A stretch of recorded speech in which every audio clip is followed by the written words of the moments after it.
it's Shantae. Today I'm talking about the 5 client boundaries that literally saved my social media management business from burnout, scope creep, and those nightmare clients who make you question why you ever started this in the first place. By the time we're done here today, you'll have the exact boundaries I use to protect my team, my time, and honestly my sanity. Plus, you'll understand why saying no to clients is actually the kindest thing you can do for the both of you. So let's start with this. I used to be the social media manager who said yes to everything. Clients want to post something that goes against the strategy we spent weeks creating? Sure. Last minute revisions at 10 p.m., no problem. Payment 3 weeks late, that's fine. They're probably just busy. But what's really happening with social media managers who don't have boundaries, and I'm speaking from experience here, they're stressed because clients aren't getting the results. Clients are stressed because they're not getting results. Everyone's working twice as hard, but nothing's actually working. It's usually because the social media manager is saying yes to things that go against the strategy, which sets everyone up for failure. I learned this the hard way when I started losing clients and team members because I couldn't tell people no. Either I was putting unfair work on my team, overworking myself, or setting my clients up for failure because I wasn't being the expert they hired me to be. I had to realize that I'm the expert, not them, and part of being a good social media manager means protecting the strategy, even when clients don't like hearing no. There are 5 boundaries that completely changed how I run my business, and I'm gonna just get right to them. So boundary number 1, the 48-hour revision rule. If clients need changes to already approved content, I require 48 hours notice minimum, no exceptions. We set this expectation in our onboarding documents, we explain that we have dedicated time blocked for each client, and we stick to it. Even when they really want that one tiny change, they can change it themselves. This protects our workflow and teaches clients to actually review content within our project deadlines. Boundary number 2, payment terms are non-negotiable. If payment is 3 days late, services pause. If it's 7 days late, you risk being dropped as a client completely. And this might sound scary, but here's how I make sure we're covered if and when these happen. I include late fees in our contract. There are laws, depending on your state, of how much you can charge as a late fee or if you can charge them, so definitely check that before you do this. And I don't make exceptions because they're usually good about it. If clients respect you, they'll respect your payment terms. And I'm respectful right back. We have automated payment reminders and past due invoice reminders, so clients are always aware where they stand, and these are automated. I know this feels harsh, but clients who don't pay on time don't respect your business, and they'll find other ways to disrespect your boundaries too. Boundary number 3, communication happens during business hours. Set your business hours and stick to them. Mine are Monday through Friday, 9 a.m. to 2 p.m. Central. I have a podcast episode on this with Becca Booker, who is the CEO of Homemade Social, that I'll link to for more details.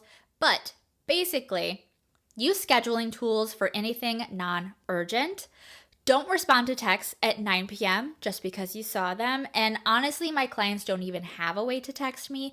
It's email or ClickUp only. Train your clients that urgent doesn't mean answer right now.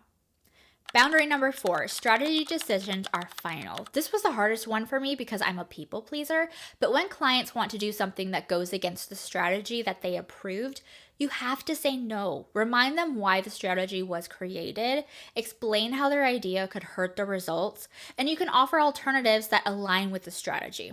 Remember, they hired you for your expertise. If you let them override your professional judgment, you're not doing your job.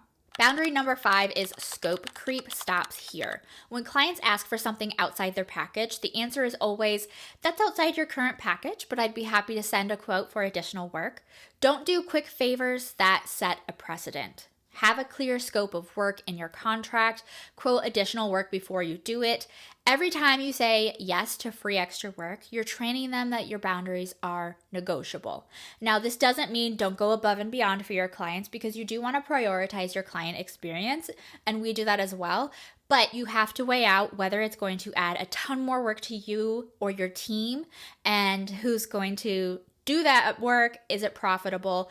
Is it going to improve the client? Like, you have to weigh out your pros and cons before you just add in a service for free. Now, if you heard all of these and you're worried that these might scare your clients away, I'm going to give it to you straight here. Yes, some clients will leave, and that's exactly what you want.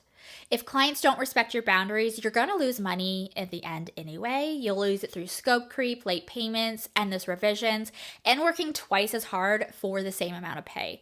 Plus, you'll be stressed, overworked, and headed straight for burnout.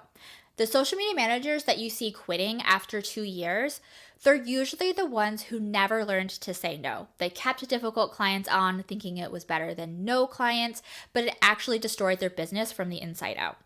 Good clients respect boundaries. Difficult clients test them. Choose accordingly.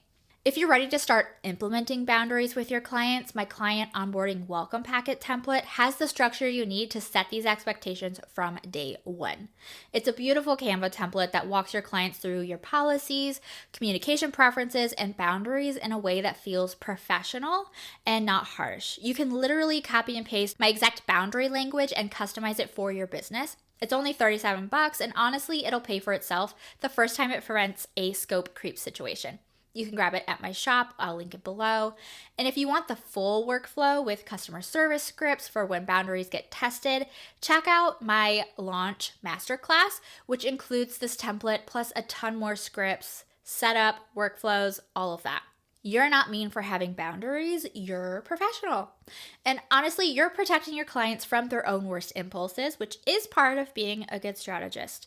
The short-term discomfort you feel of saying no will save you months of stress, overwork, and resentment. Just trust me on this one. And next week, I'm talking about how to communicate realistic expectations to clients without feeling awkward, because that's the other piece of this puzzle. All the links are below. You know where to find them. Thanks for hanging out, and I'll see you next time.